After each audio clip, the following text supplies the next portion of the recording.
Good afternoon and welcome back to our second Facebook Live. I am Kiana Gainey. I am with the Virginia SBDC. I am one of the newest additions to the wonderful team. Today, we're going to discuss some hot topics in cybersecurity. One of my favorites, which is incident response. So regardless of your organization size, regardless of what type of business you have, incident response is something that you have to plan for, you have to prepare for, you have to make sure that you have things in place, that your employees are ready if something happens in an emergency.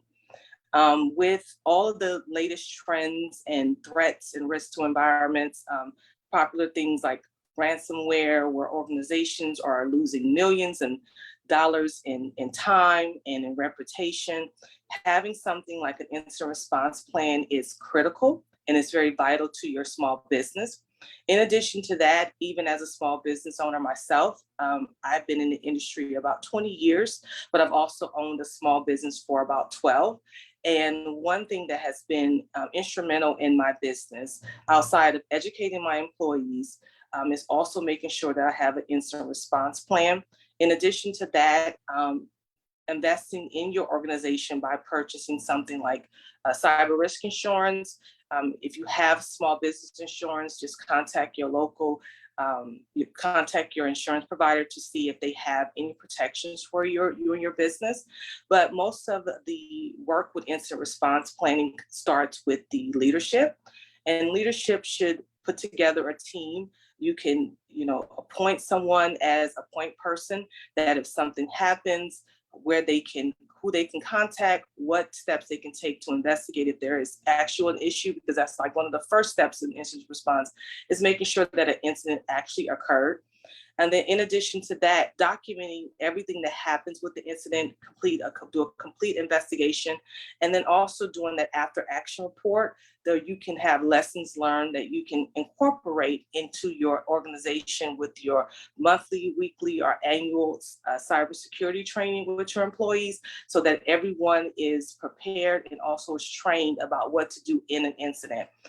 It's also helpful to have someone that may be more technical that can help with some of the technical issues, but there's also a need to have someone that has some strong administrative skills so that they can make sure that the plan is put together, that it's documented.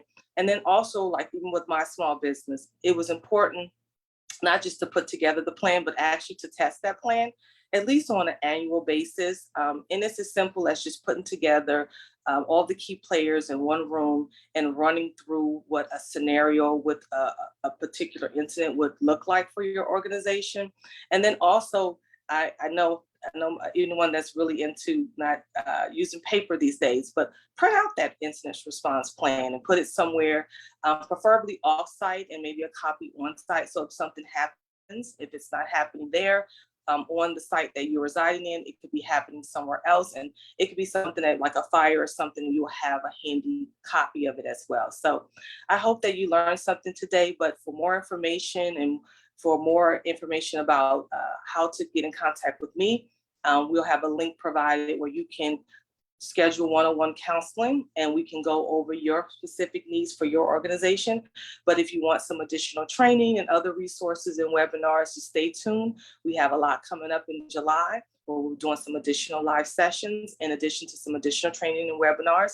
And then on our website as well, we also have some recorded sessions and webinars that you can take advantage of as a small business owner. So I hope you learned something today, and I look forward to either you doing a one-on-one counseling with me or you attending one of my sessions in the future. Thank you and have a wonderful day.